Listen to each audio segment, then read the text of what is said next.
What is up, ladies and gentlemen? Cjthecheesedj here. We are back with another Arc Genesis Part 2 video for you guys today.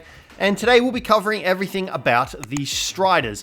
Now guys, these Striders have some pretty damn awesome attachments due to their head and body. And they can get some pretty cool things. Now first off guys, we're going to go over their basic abilities because they do kind of coincide with their head attachments. Now obviously you can see that each one of these Striders have a charge level. Now this charge level coincides directly with their abilities and their head and body attachments. So if you look down in the bottom left hand corner there, you can see that we've got a charge meter, a cannon, and ammo. Now if we were to increase the charge capacity of our Striders, that would also increase these respectively. So if we go charge capacity, you can see there that our headpiece is gaining extra ammunition. Normally our secondary would also gain extra ammunition. However, because we have the phase cannon rig, it doesn't actually gain any extra addition.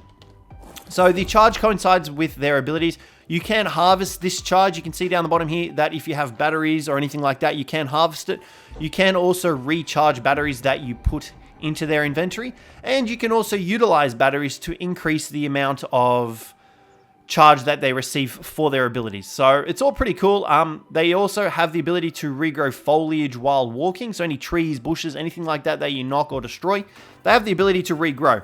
So now that we've pretty much covered that, these guys are going to be your main source of charge on Genesis Part 2. A quick note, we are on Valgyro, as you can no doubt tell. That's just due to because we are on single player mode and we are using admin commands and all that sort of stuff, and Genesis Part 2 just isn't really working on our single player at the moment.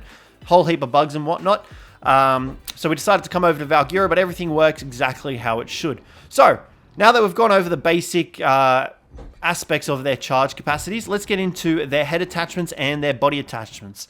So each one has different body attachments and head attachments. You cannot swap these attachments, unfortunately. So if you find a really good one, make sure you tame it up.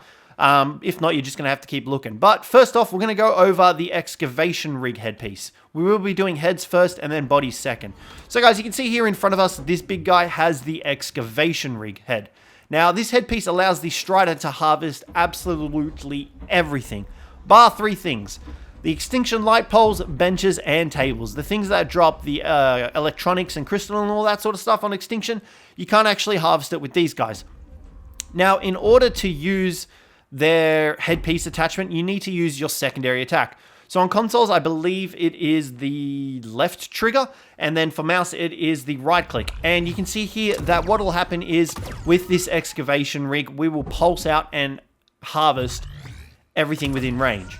Now, obviously, the higher charge we have, the more pulses we will have access to, but you can see we do have a range, and we do get super duper encumbered. Our Strider has 1,875 weight, and you can see just how much we've filled him up with the press of a button. So you can leave this mode completely activated as well, and it will allow you to continue running around as long as you've got weight to harvest everything. You can see here that we are still managing to harvest stuff in front of us. So if you need something to harvest resources, look no further than your TEK Strider.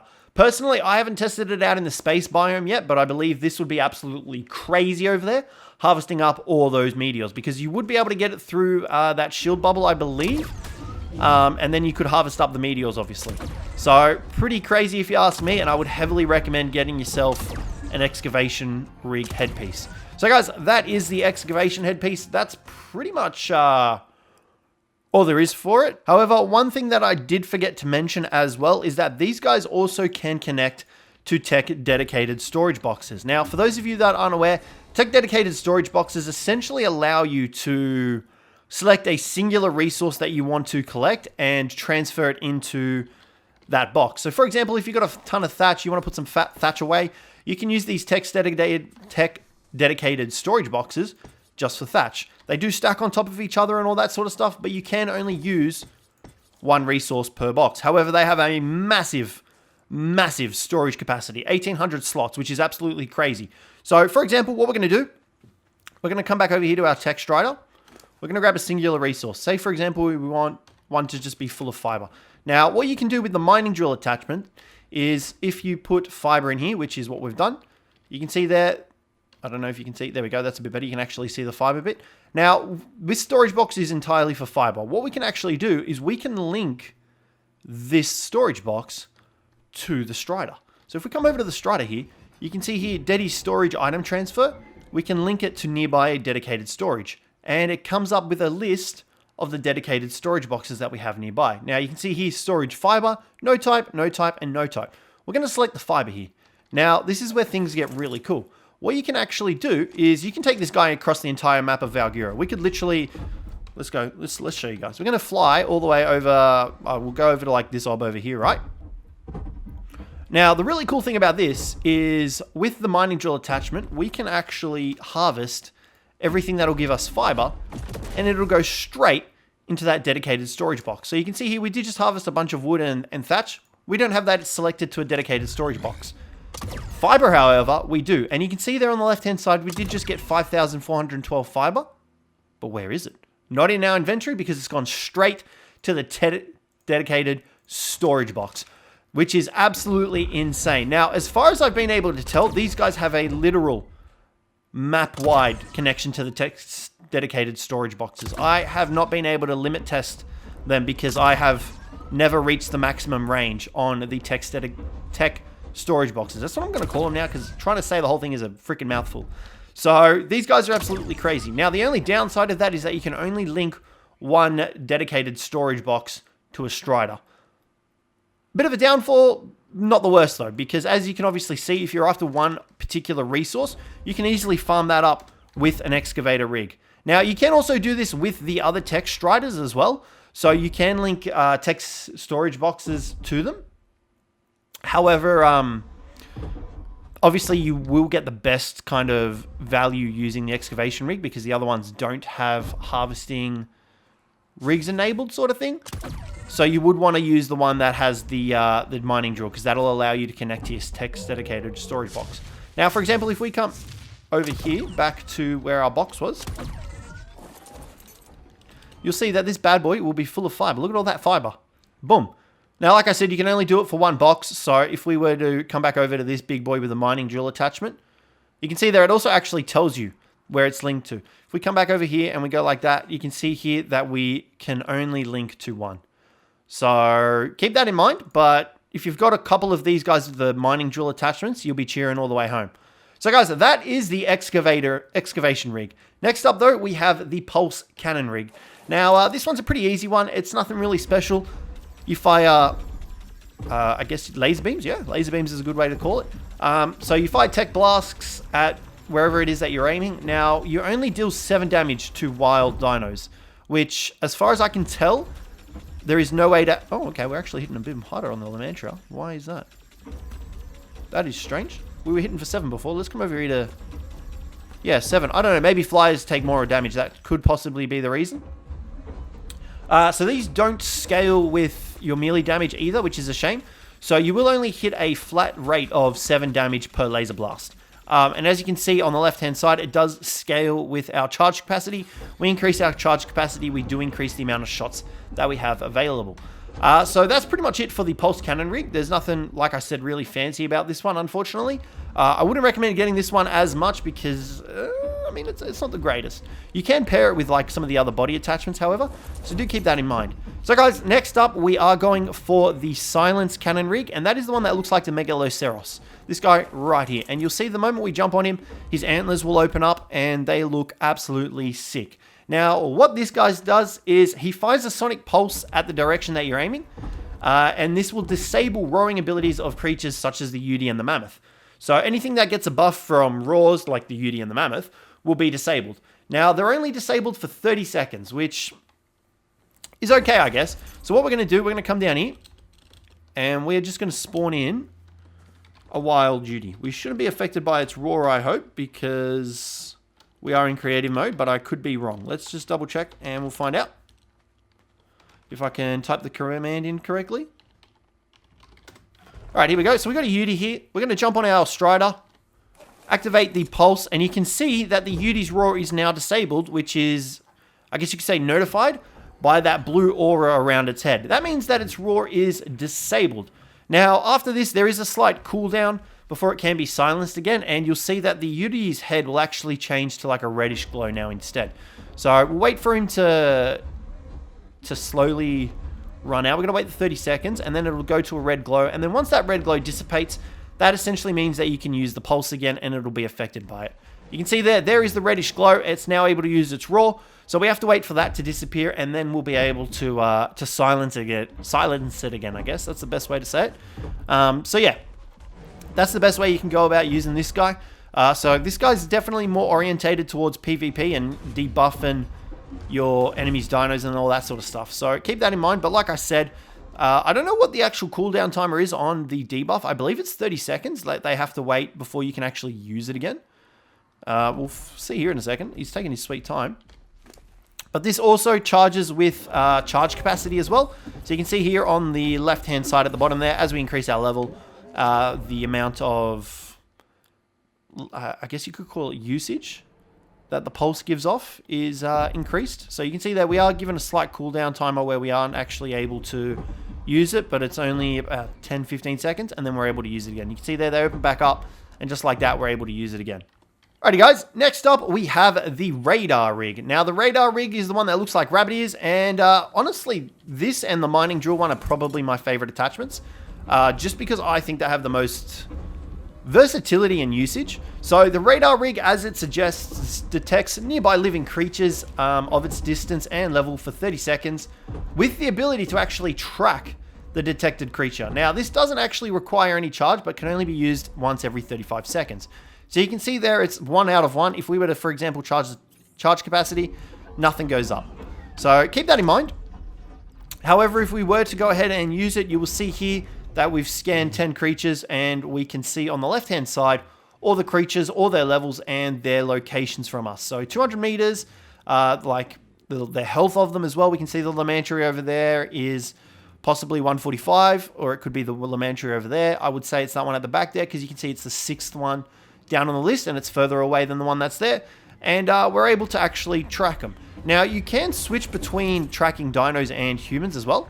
Now, in order to do that, all you need to do is hold down your secondary attack, and you can see that we can change the filter to only humans and only dinos. At the moment, it's set to dinos and humans, so if you are trying to do some PvP or scout some people, you can actually set it to humans as well, and it scans it pretty far, up to about 300 meters. Is that actually showing us a human over there? No, that's just a beehive. So, yeah, this head attachment's pretty cool. If you're after like particular dinos or anything like that, you will definitely want this head attachment. As well as that, though, you can tell when it's ready to go because the ears will come back up. So, yeah, there's definitely a lot of use out of the radar rig, and I would heavily recommend it. Alrighty, guys. So now that we've covered all of the head attachments, let's go over the body attachments. And you can already see on this guy, we have the cannon rig. Now, the cannon rig is pretty awesome. It's honestly probably my favorite one out of the lot. Now, the phase cannon rig fires a really strong blast of like TEK energy. And you can see we've got a reticle for it, so we can actually see where it fires. And in order to use the body attachments, all you need to do is hit your tertiary attack key, which I believe for consoles is the thumbstick, and then for PC, it is the C button. Now, the phase cannon rig deals 300 damage flat. It will deal less damage to dinos on the outskirts. So if you are trying to hit something and deal more damage, you will want to hit it as close to the blast as possible. It does have a 10-second cooldown in between shots, though, so do keep that in mind as well. But, yeah, now the unfortunate thing with the phase cannon rig as well is that it does not scale with melee damage or TEK strider level. So the damage that you see here is the damage that you will get across the board for every TEK strider. So no matter how many you tame, no matter how many points you put into their melee damage, it will not change the amount of damage that the cannon rig does. Now, this class will also destroy resource nodes. So if you want to harvest resource nodes or you're trying to clear a base spot, this is the way to go about doing it, because you can see there we're able to blast apart rocks and everything like that, which is pretty cool. So that is the cannon rig. Unfortunately, I do wish it could scale with melee damage, because I think that would make it a lot better, but they also, like, they have the melee damage level. So there's no real use for this aside from the harvesting, which kind of sucks. Next up, though, guys, we do have the resource attractor rig. Now, this is my favorite body attachment. This is so cool. So ideally what you want to do is you want to get this body attachment with the mining drill attachment, and you will be an unstoppable farming machine. Because what this will enable you to do is just farm absolutely crazy. Because The Resource Attractor Rig reduces the carry weight of pretty much every item by 65%, which is absolutely crazy. Now, obviously, if you've got the drill attachment, that'll mean that you'll be able to farm up resources. Everything will be reduced by 65% in your Strider's inventory, and it'll be a lot easier to farm because you're not going to have to constantly worry about transferring items away or anything like that. However, if you don't have access to the mining drill attachment, you can still use your own mining drill. Now, the cool thing about this is you can actually link your mining drill to your Strider with the saddlebags. So what you need to do in order to do that is come up to the Strider, go into its radial wheel, and you can see here we've got the resource collection option. Enable resource collection from nearby mining drills. Select that, and you'll see that these purple orbs will come up and surround the area around the TEK Strider. That essentially means the range of the TEK Strider's saddlebags. Anything outside of that range will not be covered. But here's the cool part. So, oh, it's actually still covering us. You can see here that the moment we harvest everything, it goes straight into the TEK Strider. However, if we were to come out here, you can see here that we are too far away from it, so it won't actually work. But, like I said, if we do it in this range here, everything will go straight into the TEK Strider's inventory, which is awesome. And like I said, it does reduce the weight by 65%. So any resources or anything like that will go straight in there and be reduced by 65%. Hands down, my favorite body attachment for the Striders. You definitely want to get yourself a camel bag one. However, I'd try and pair it up with the mining drill, with the excavator head attachment. If you aren't able to get that, then don't stress. You can still bring a mining drill along. But look at this. We've harvested up a shit ton of stone and flint and everything, and it's only weighing 528 because the weight is reduced by 65%. Let me just put that away. You can see here it weighs 50 in our inventory, 17.5 in the Striders. So the Resource Attractor Rig, definitely worth getting. Heavily recommend. Go for it. Now guys, next up we have the Shield Generator Rig. Now this is a force field ring that affects the Strider. So anything inside of this force field will be protected. It does have a 3000 health durability, and it will disappear once that durability reaches 0. So the shield doesn't actually scale with the charge capacity. It is dependent on the level, however. So if you have a lower level TEK Strider, you'll find that the shield capacity won't be as high. This is a level 150, so 3000 as far as I've been able to tell is the max. And you can see that if we deactivate it, we will have a slight cooldown before it is able to be reactivated. And like I said, it will dissipate once it reaches 0 damage. So as far as I believe, you will be able to block like enemy shots and turret shots and all that sort of stuff. However, it is scalable on the shield's durability. So the moment that reaches 0, you will need to get out of there because you will not have a shield available to you. But this paired with like the laser blasting headpiece could be effective for PvP. Don't necessarily see 100% how, but it definitely can be used for PvP. So yeah, keep that in mind. And if you want to just like go out and just defend some stuff, you can do so with this big old force field attachment. So let's move on to the next one, which is very similar to this one. However, instead of a dome, it is an actual directional force field. So you can see here, if we activate it, it faces whichever way our TEK Strider is facing. And we can also readjust which way it goes by turning our reticle and hitting the C button. And you can turn it whichever way you want. You can also deactivate it by pressing C and reactivate it whenever you want. Now, this shield actually scales with the Strider's health. So if we were to pump up health, we would increase the durability of the shield. Now, I know it doesn't show down there in the corner where it says, but it makes our shield essentially tougher. So very similar to how armor works. It scales with that sort of scale. So you're essentially buffing your shield's armor when you level up your Strider's health that has this attachment.